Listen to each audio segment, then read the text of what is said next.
Jungle.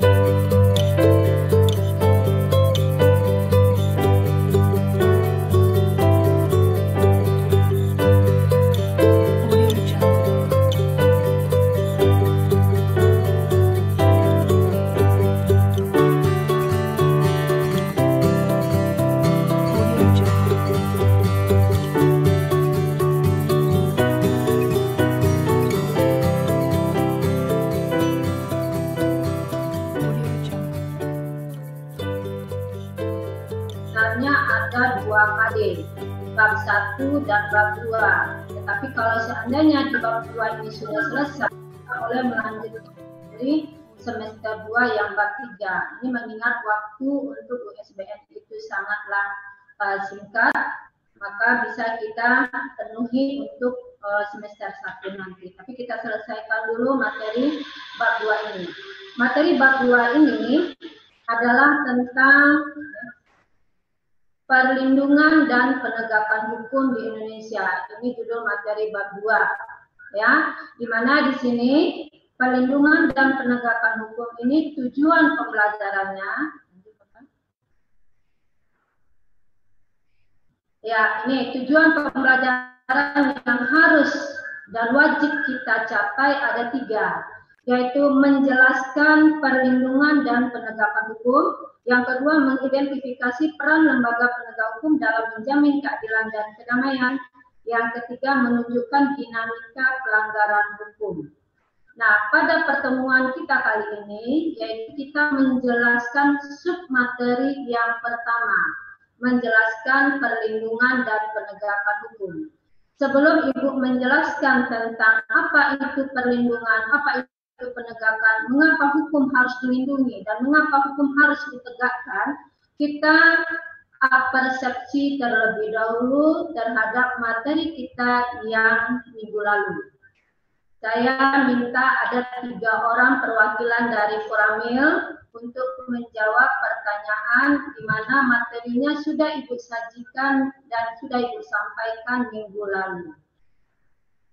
Siapa yang tahu sifat hukum itu ada berapa? Silakan. Siapa yang tahu sifat hukum itu ada berapa?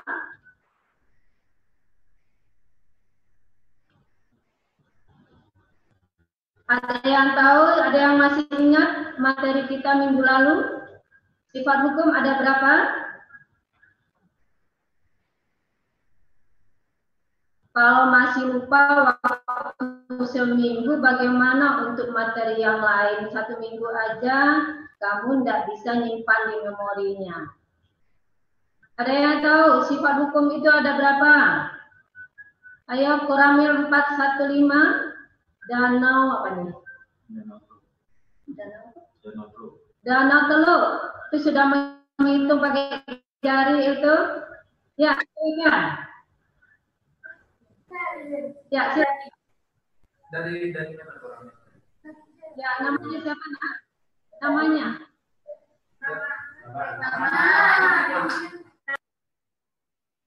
Namanya siapa? Halo? Dari Danau Teluk?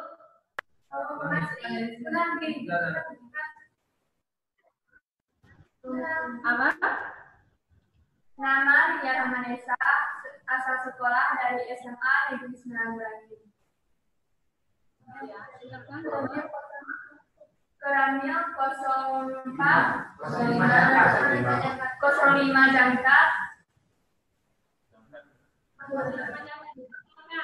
Sifat hukum minggu lalu saya jelaskan. Sifat hukum ada 3. Yang pertama memaksa, yang kedua melindungi, yang ketiga mengatur. Yang pertama ini ya, ini persepsi materi kita minggu lalu.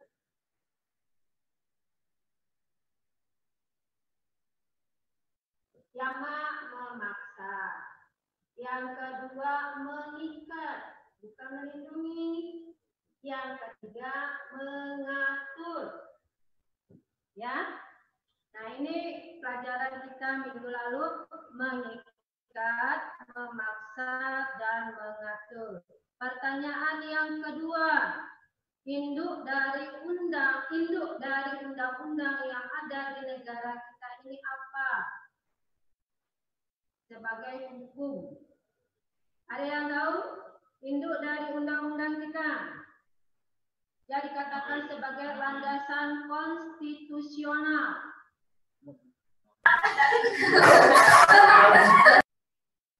Kayak Ibu ada pakai pohon kemarin itu, contohnya induk dari undang-undang apa itu?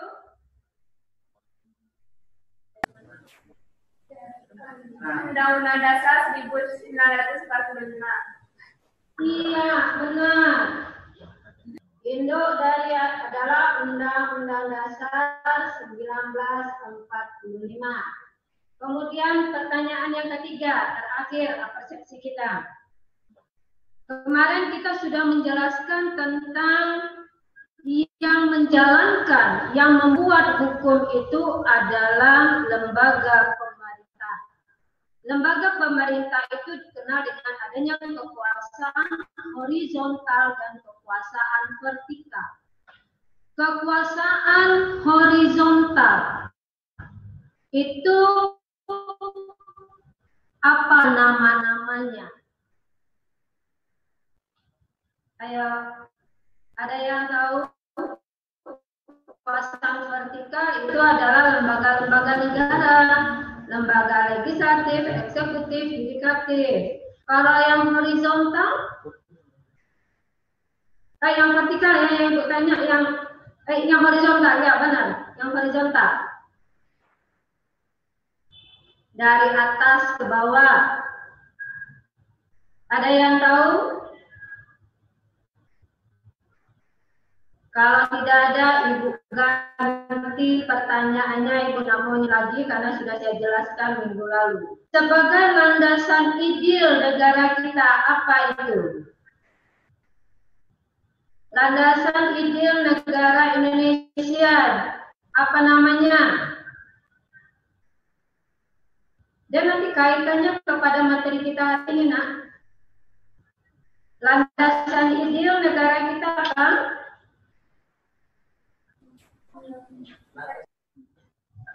Ya, hanya satu kata. Siapa yang tahu? Ya, ini dari Koran 420. Ya, silakan yang tunjuk tangan nomor 2 dari yang tunjuk tangan. Benar, Pancasila. Jadi ada satu kalian tahu ya tentang kekuasaan horizontal itu. Kekuasaan horizontal itu adalah lembaga-lembaga negara, sedangkan kekuasaan vertikal itu ada dari pemerintah pusat ke pemerintah daerah ke pemerintah kabupaten dan kota yang dikepalai oleh presiden, gubernur, wali kota, dan bupati sampai kepada camat dan lurah.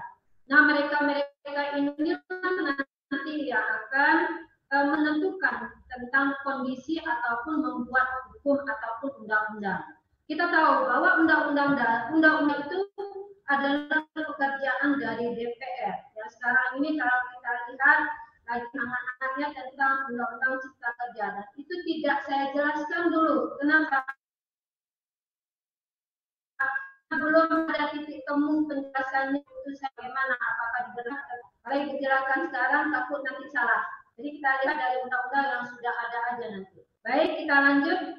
Yang tujuan pembelajaran kita yang pertama adalah menjelaskan perlindungan dan penegakan hukum. Ya, ini untuk pertemuan kita yang pertama nomor 1 kita jelaskan. Kalau kalian sudah paham dengan hukum, maka apakah hukum itu harus dilindungi? Siapa penegak hukum dari bagi negara kita, itu akan kita bahas hari ini. Mudah-mudahan dengan waktu 45 menit ini tercapai. Biar sedikit saya berikan penjelasan, tetapi kamu sudah membawa ilmu yang sedikit itu berarti untuk kita semuanya nanti.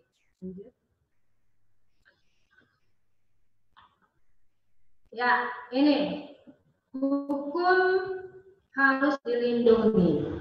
Arti dari hukum adalah merupakan sistem aturan, norma-norma yang mengatur perilaku masyarakat baik berupa perintah ataupun larangan. Itu kan pengertian hukum yang minggu lalu kita jelaskan, saya jelaskan.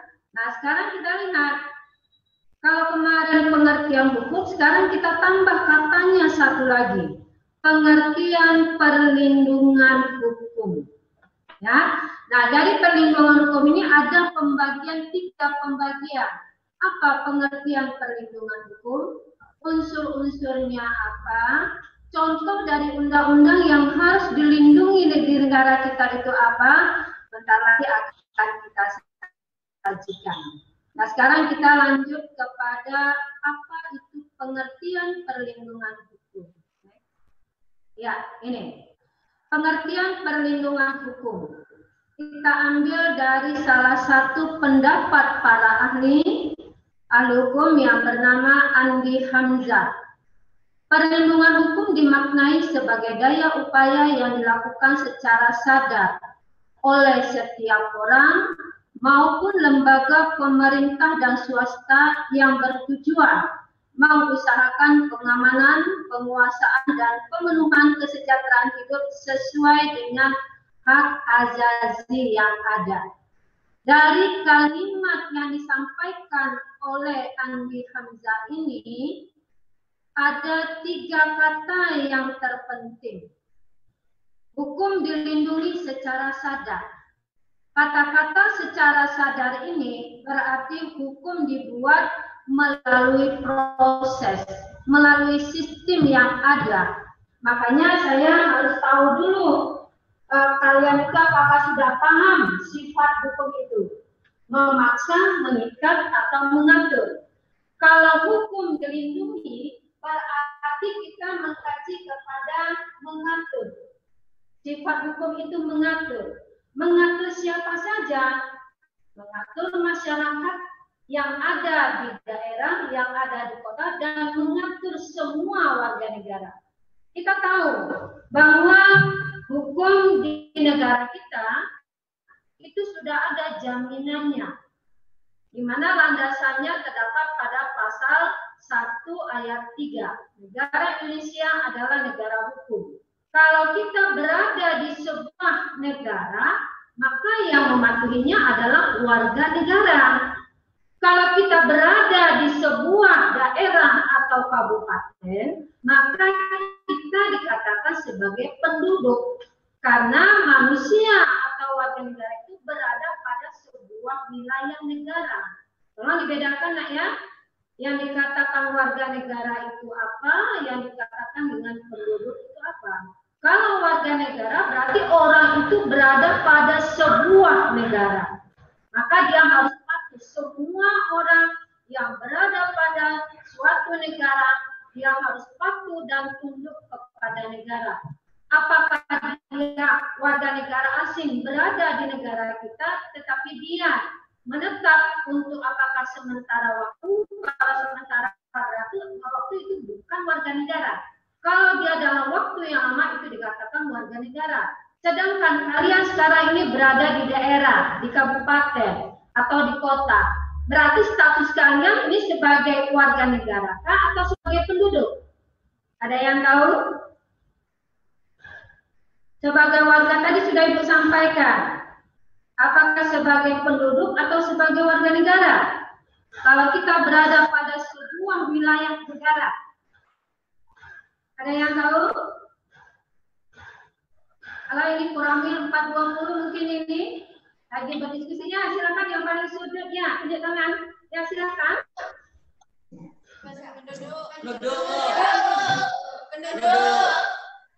Penduduk. Arti penduduk adalah mereka yang berdomisili dalam suatu wilayah negara dalam waktu yang cukup lama. Itu yang dikatakan dengan penduduk. Maka kita kembali kepada apa yang disampaikan oleh para ahli tadi, Andi Hamzah yang mengatakan,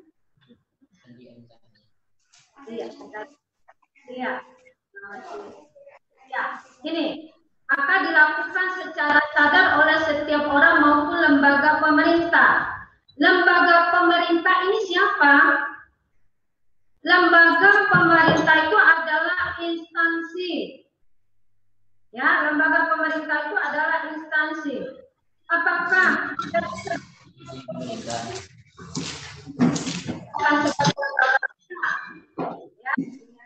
apa yang membuat undang-undang?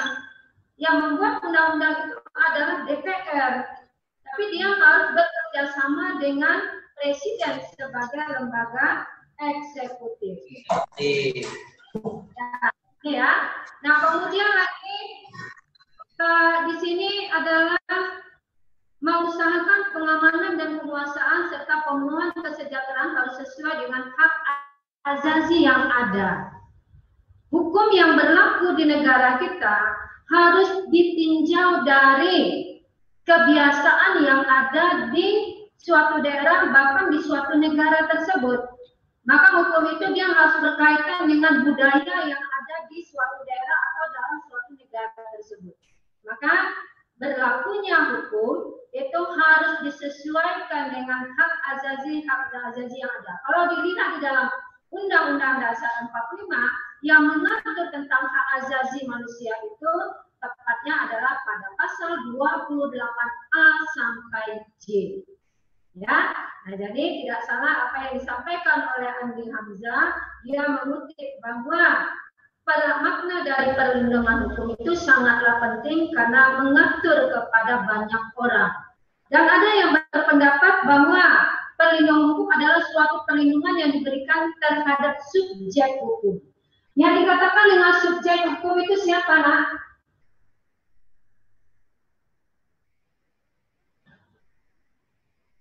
Yang dikatakan dengan subjek hukum, ada yang tahu?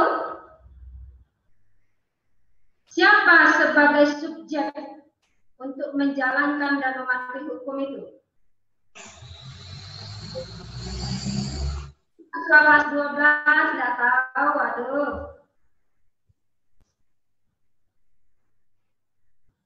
Halo, siapa nih? Ada yang tahu? Biarlah salah yang penting berani.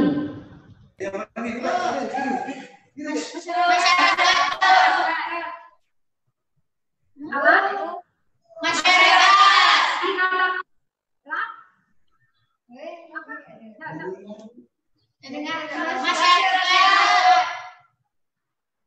Masyarakat atau rakyat. Kita orang yang dikatakan subjek itu orangnya, ya.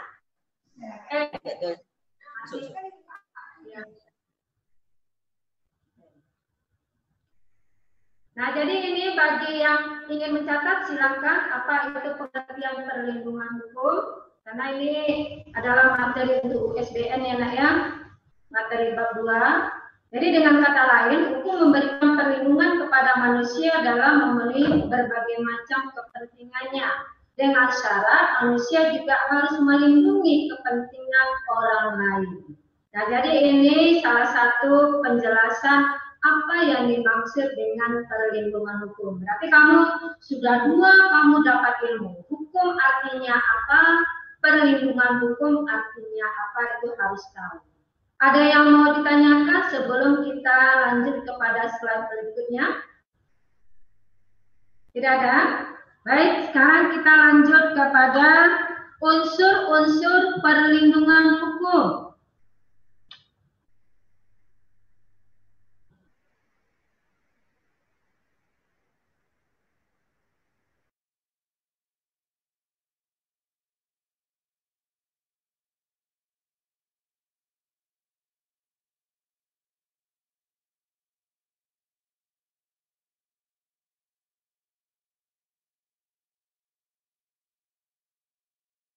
Itu lah mati juga tuh Di daerah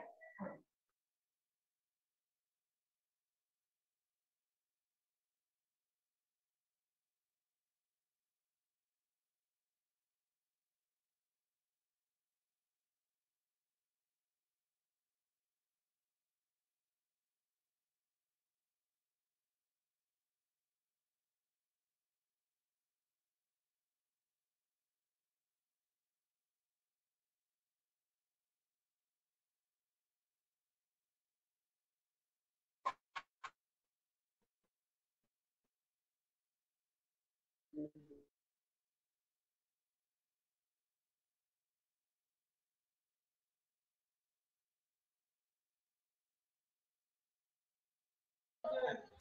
halo.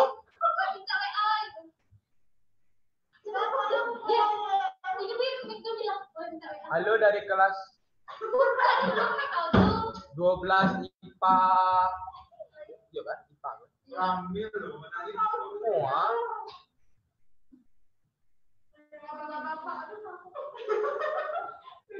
dia minta minta WA-nya. Halo. Mano itu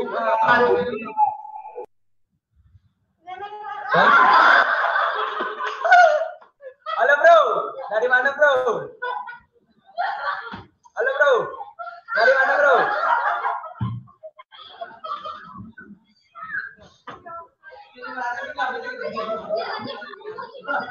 Dari mana bro?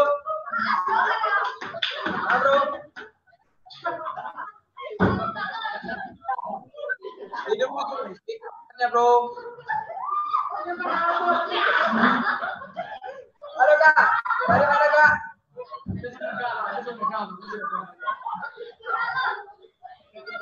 Hidupi mikrofon kakak itu.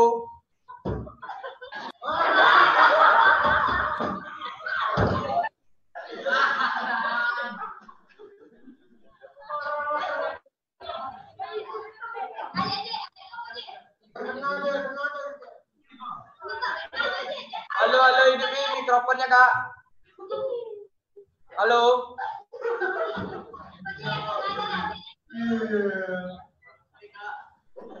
Salam kenal kak.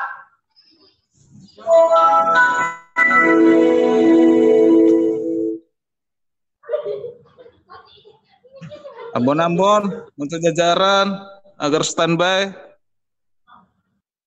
Mohon izin menyampaikan kepada seluruh operator tetap standby. Kita ada kendala lagi. Bandwidth kita turun, kemudian mati lampu, Pak. Karena semua jalur sedang digunakan semua untuk Vicon oleh komandan.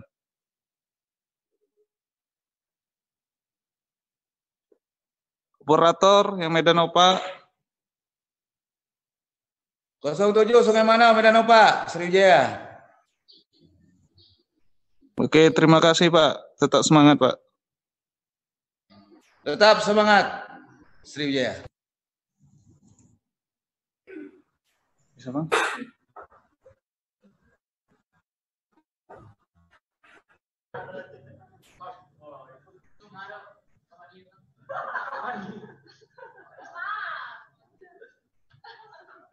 Halo.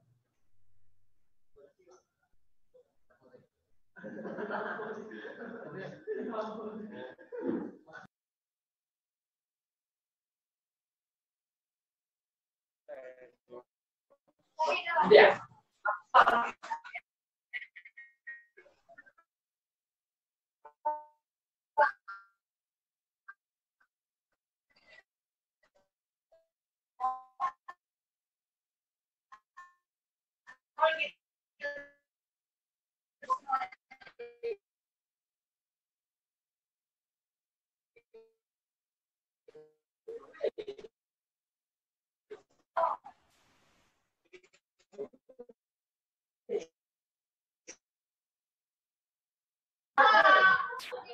Like IG kami kak, bintang JJ kak.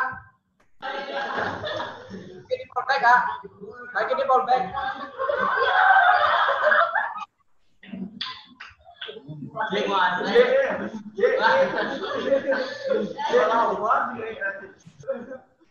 Ya, anak semuanya, halo. Minta kepada semuanya duduk ya. Silakan duduk dulu.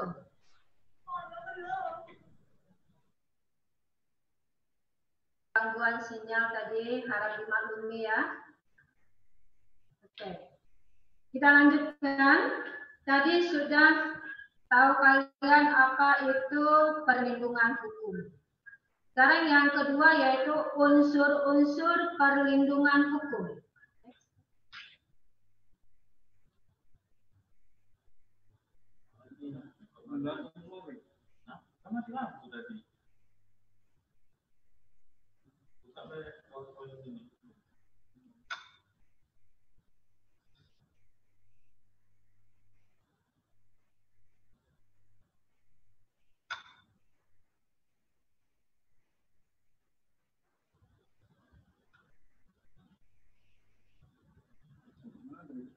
Slide 6. Iya. Nah, perhatikan ya.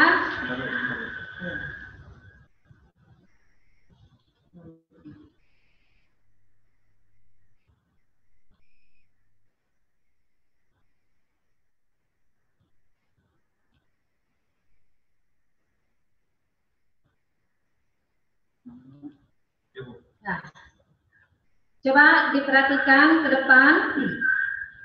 Unsur-unsur perlindungan hukum itu ada 4.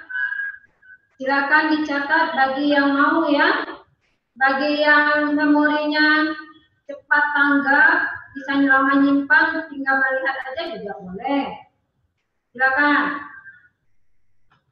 Unsur-unsur perlindungan hukum itu ada 4. Adanya perlindungan dari pemerintah kepada warganya.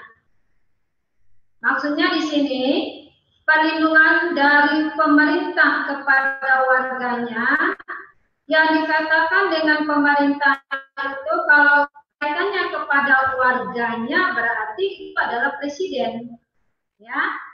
Tapi adanya perlindungan dari pemerintah daerah berarti kepada penduduknya, berarti itu adalah gubernur dan jajarannya, bupati serta wali kota.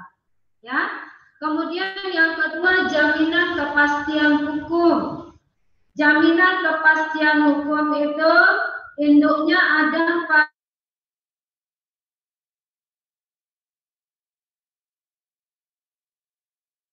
pengakuan jaminan, perlindungan dan kepastian hukum yang adil serta perlakuan yang sama di hadapan hukum. Maka ini unsur perlindungan hukum itu dia bekerja sama dengan penegak hukum. Penegak hukum itu ada kepolisian, kejaksaan, hakim, dan KPK. Itu nanti pada slide selanjutnya akan ketemu tentang siapa-siapa sebagai penegak hukum tersebut. Yang ketiga berkaitan dengan hak-hak warga negara. Ya, yang keempat adanya sanksi hukuman bagi pihak yang melanggarnya. Nah, yang keempat ini adanya sanksi hukuman bagi pihak yang melanggarnya. Kalian sebagai pelajar, kalian ketentuan hukum sudah tahu. Kalau di lingkungan sekolah, berarti hukum yang harus kalian patuhi adalah tata tertib untuk siswa yang dikeluarkan oleh sekolah. Kalau kalian berada di lingkungan masyarakat, terutama di jalan raya, berarti undang-undang atau ketentuan hukum lalu lintas yang harus kalian patuhi. Kalau kalian di lingkungan masyarakat,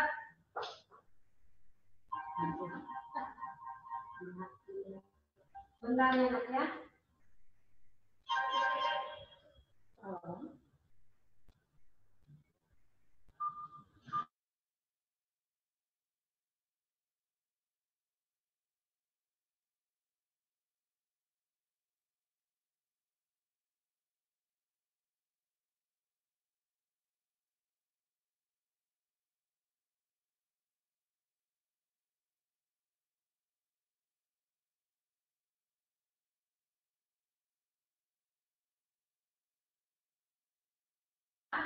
Saya ulangi lagi, adanya sanksi hukuman bagi pihak yang melanggarnya.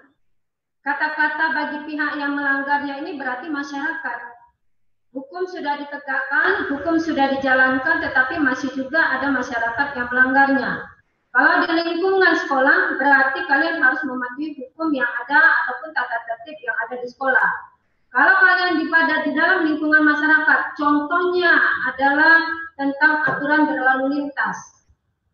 Nah, ada kita melihat siswa yang pakai baju seragam, kemudian dia bonceng 3. Dengan gagahnya, dengan percaya dirinya, dia tidak takut apa sanksi yang akan diperolehnya, yang akan dikenai sanksi kepada dia.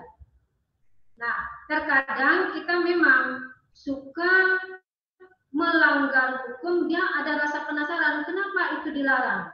Kenapa yang ini tidak dilarang? Ada rasa penasarannya. Ya. Nah, jadi tapi bagaimanapun ketika kita berada dalam lingkungan negara Indonesia, sedikit pun kita melakukan pelanggaran terhadap aturan yang sudah dibuat, tentu akan dikenai sanksi. Ya. Nah, jadi hak-hak warga negara terpenuhi, tetapi bukan liar, tapi ada pembatasnya. Pembatasnya itu apa? Adalah hukum. Kita bebas, tetapi bebasnya yang terbatas. Ya. Nah, untuk menyampaikan pendapat apakah itu tuh salah, Bu? Tidak. Menyampaikan suatu pendapat itu boleh, ya. Tetapi ada tingkatan-tingkatannya. Demonstrasi merupakan penyampaian aspirasi yang paling terakhir yang ditempuh apabila cara-cara yang sebelumnya tidak terpenuhi. Nah, tapi kalau kita lihat sekarang ini di negara kita lebih banyak mengambil yang terakhir, demonstrasi, tidak dengan cara mufakat dulu, ya. Mufakat tidak tercapai dengan waktu yang singkat langsung demonstrasi. Itu adalah cara yang salah, cara yang tidak sesuai dengan nilai-nilai Pancasila, yaitu pada sila keempat, ya. Sila keempat itu menyuruh kita dalam menyelesaikan suatu masalah harus dengan musyawarah dulu. Langkah-langkah apa, Bu? Contohnya kalau seandainya dengan langkah-langkah untuk menyampaikan aspirasi yang selalu dilakukan oleh masyarakat, apa, Bu? Yang pertama yaitu untuk menyampaikan aspirasi,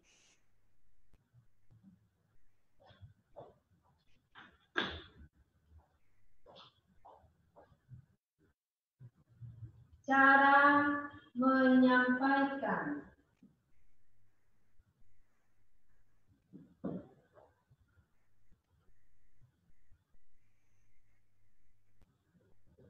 Yang pertama, kalau kita ada suatu undang-undang, tetapi kita belum menyetujui isi dari undang-undang tersebut, atau kita sekarang tidak usah yang itu dulu ya, karena sekarang lagi hangat-hangatnya, kepada tata tertib di sekolah.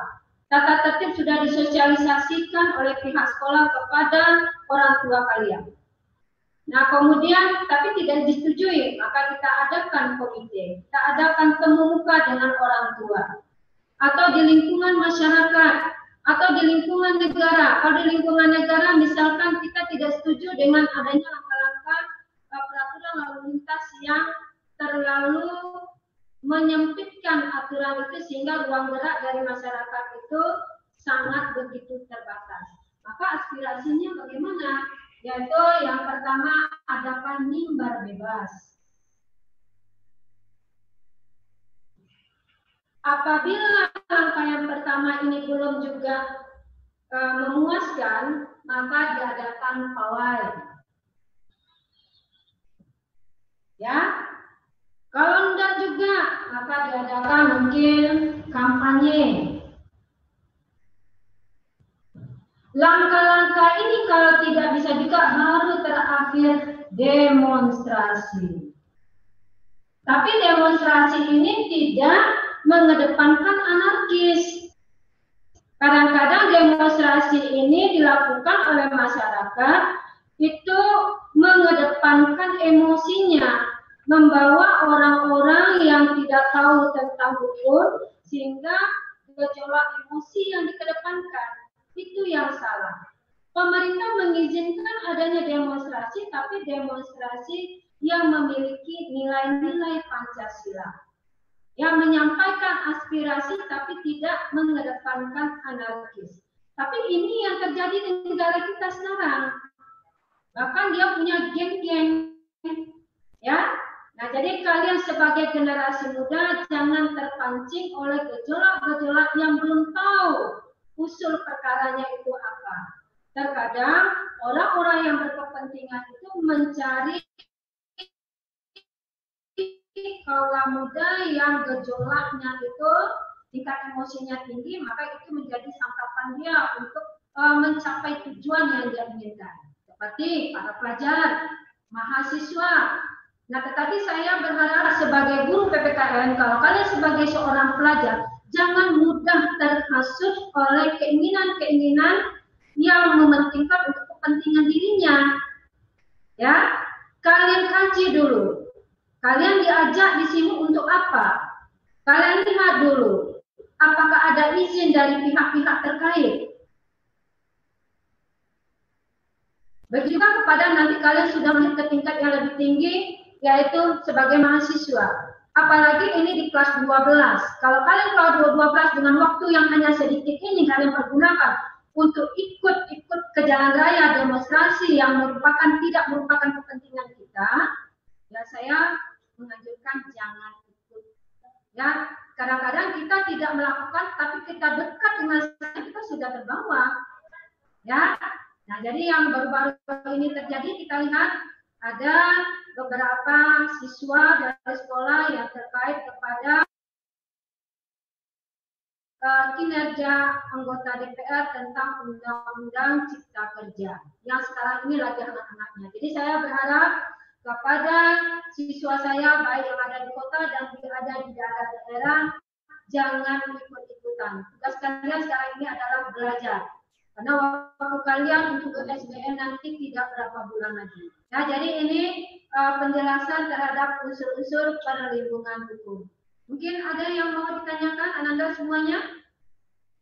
Ada yang mau ditanyakan tentang unsur? Ada yang ditanyakan? Karena waktu kita lanjut kepada satu lagi terhadap unsur-unsur, yaitu next.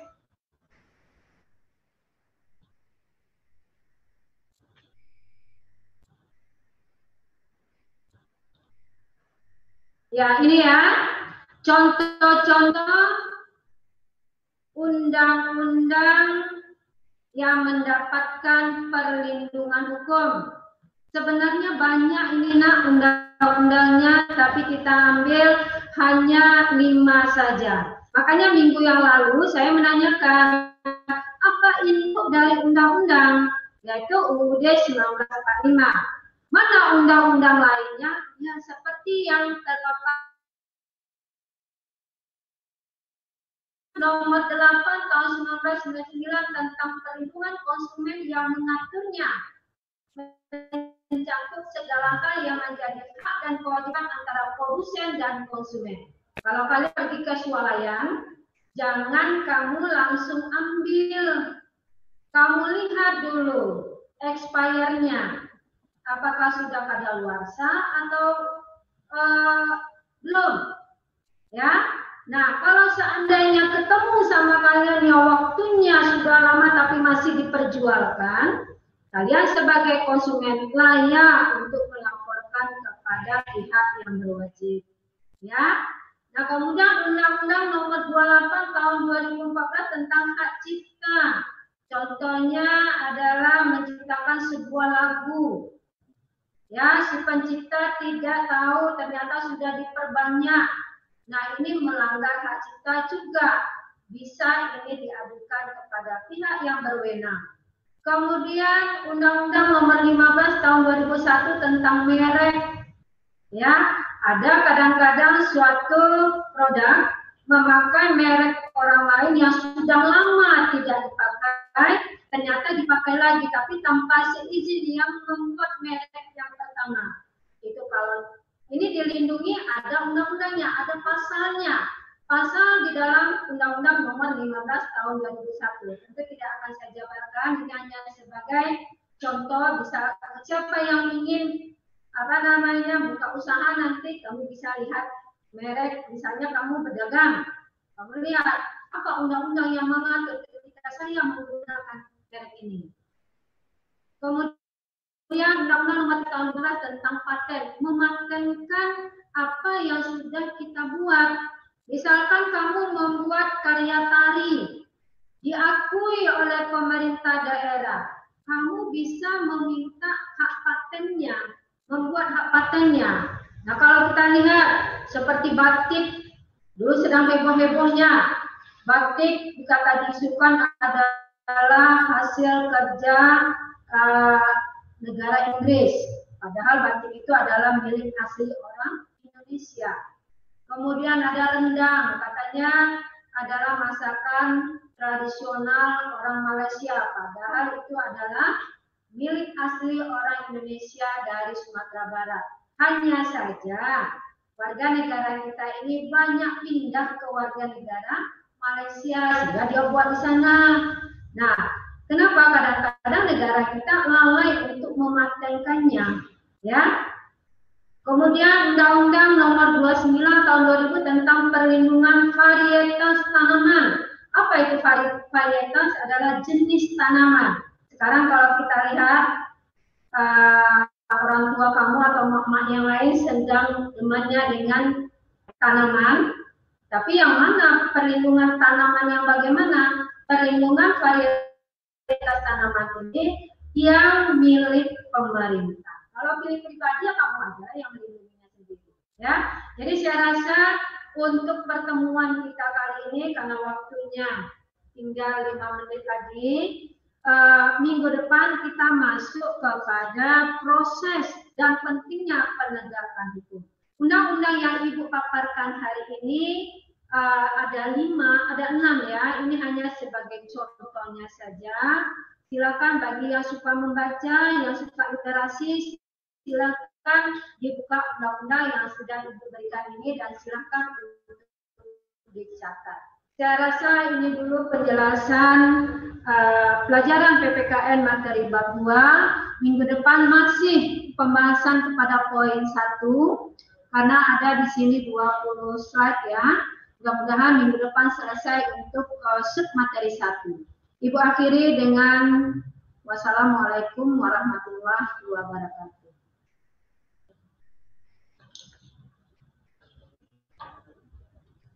Waalaikumsalam warahmatullahi wabarakatuh.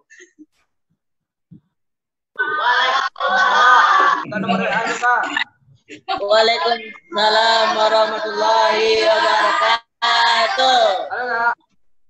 Ya. Minta WA. Minta WA.